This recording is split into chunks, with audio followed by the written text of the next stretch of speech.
970 WOCA. Ocala.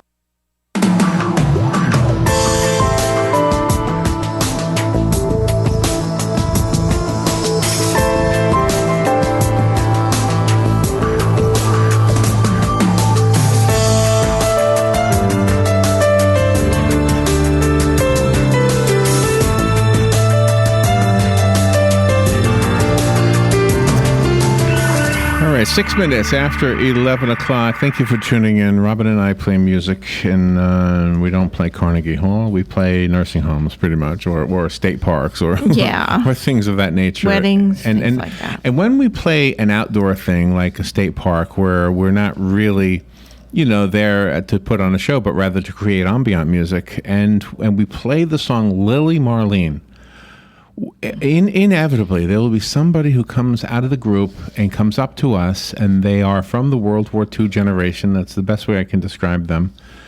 And they're typically men. And let me tell you something. There's something about that song that makes them have tears in their eyes. I don't know what it was.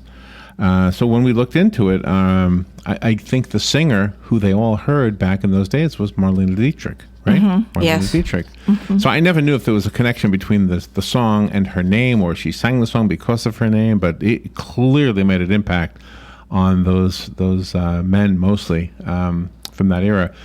So it is really delightful to read this story. I'm a little bit confused as to if it's a novel or if it's not a novel. It sounds like it's kind of a mixture, a historical novel.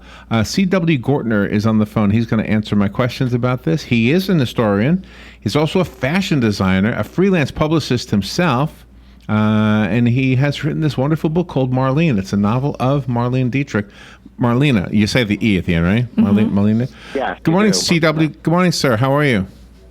Thank you very much for having me. I'm fine. And where are you? Where are you calling from? I'm in San Francisco. So thank you for getting up early to be with us. I love this topic, and I maybe the book will help me understand why these guys are moved to tears. What do you think it is? Well, she went out to perform for the USO troops during World War II, and Lily Marlene is actually a song that the Germans sang. It's a song from the Great War, and it's a song about a soldier who's going off to war and is recalling the girl he's left back home and he talks about under a light post, the light, and so it was a very popular song, and the Nazis prohibited the German troops from singing it after the Stalingrad. It became a banned song. And so when Marlena heard it and began singing it for the troops, it's just an anthem to the soldier. And the way she performed it, that she took this German song, this very German song, and made it an anthem for the Allied troops. It's a remarkable stance. She's putting it out that she's a German and that it's a German song, but this is for you guys, So we're fighting to save the world. And I think it just struck a chord in the Allied troops. And I don't want to be stuck on the song, but does that story that you just told tell us something about her, and is that same person in this book? Yes, very much so. The origin of the song and how she comes to sing it is in the book. But it also really exemplifies who Marlene Dietrich was. Marlene Dietrich was German and never denied being German, and in fact was proud of being German. But she was horrified by what the Nazis were doing in the name of Germany, she took a very strong stance against them. And the book traces how she becomes that woman. How she goes. How did you become fascinated with her story? Well, I knew about her from my dad. My dad showed me a film of hers many years ago, and I remember he always said, you'll never see a gentleman wear a tuxedo better than Dietrich. And that always struck with me, but I only knew her mainly through her films. And then when I wrote Mademoiselle Chanel, which was my previous novel, there was a scene where Chanel went to Hollywood to design costumes for movies for MGM, and MGM held a party, and I read that Marlene had attended that party. And I thought, wouldn't it be cool if they'd met there? Because I knew that Dietrich had later on become a client of Chanel's. But as the editorial process went on, that scene got cut. So after Chanel was published, my editor brought up that scene and said, I know we removed it, but I love the way you captured Marlene Dietrich in that scene. Have you ever considered writing about her? And I really hadn't. I had wanted to stay away from movie stars because I wasn't sure, movie star is a movie star. And I wasn't sure, the nuts and bolts of filmmaking was going to make for an interesting novel. But when I began researching her personal life, I found her completely compelling, and I thought, wow, she would make a great subject. And many of the issues she struggled with are so contemporary to us today. For example? For example, struggling between career and motherhood and being fulfilled as a woman and having to make difficult choices and struggling against stereotypes. And then sort of, we're in a current political climate that's quite xenophobic and, is being driven by a lot of fear of the unknown, and we're targeting groups because we're afraid of certain things. Absolutely. And that's very much what the Nazis did. Yeah. Very much what the Nazis did. Yeah, sure is. And Yeah. Marlene took a stance against that. And so as I was writing the book, I realized, wow, so much of this is resonating. Isn't this fascinating that so many years later, she's still so contemporary? Well, and I think you make her contemporary. So when we call something a historical novel, does that mean that you took some liberties and like filled in some of the blanks that maybe you just couldn't? Well, yeah, I try not to twist, any facts. I mean, I'm confined by the facts. I mean, this is the life and this is the personality. So, a lot of times my characters don't behave in ways I like them to behave. And I have to go along with it. That's their choices, not mine. It's not about me. But what I do is I fill in the blank. That I give her her emotional reactions, her thoughts, how she moves through her life, how she sees the world, is fictionalized. So it's based in scenes. There's dialogue. There's emotion. I'm trying to put flesh and blood on somebody who's been dead for years. Yeah.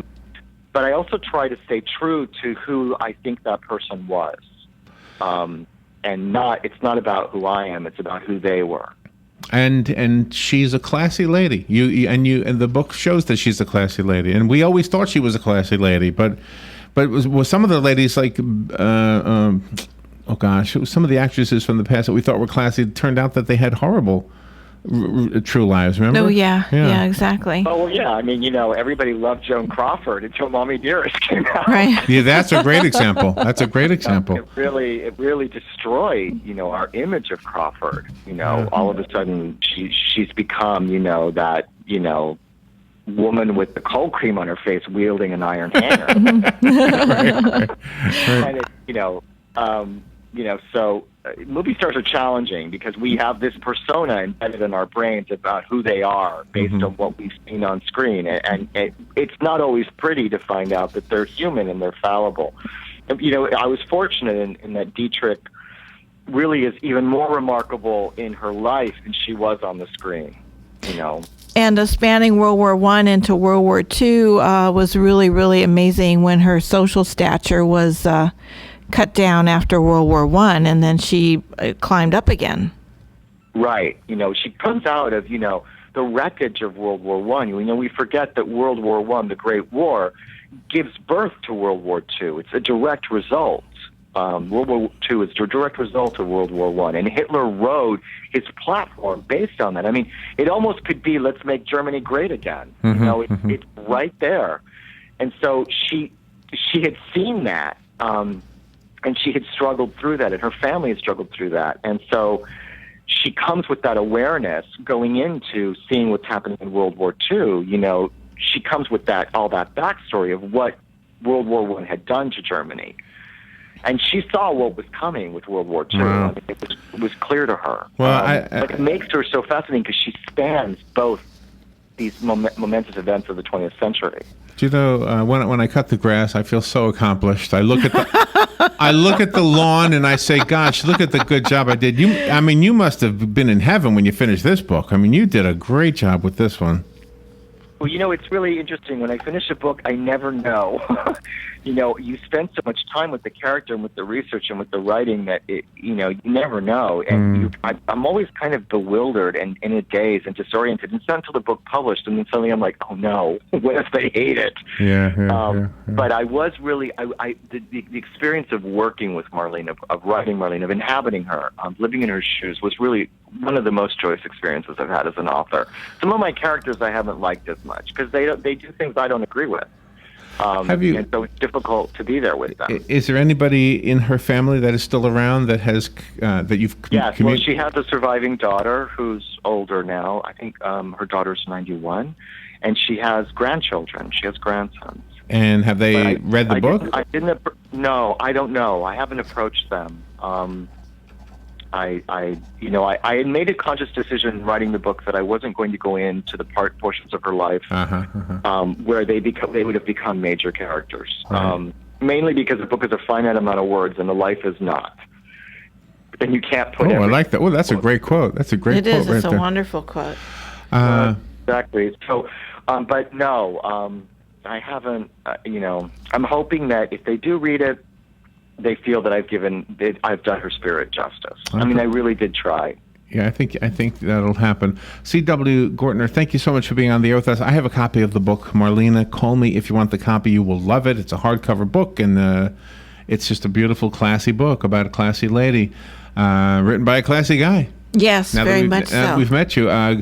Call me if you want the book that was sent to us. The rest of us have to go buy. Before we say goodbye, CW, do you recommend a site or a website or a bookstore or anything? People can visit me at www.cwgortner.com. You can just Google me and I pop up.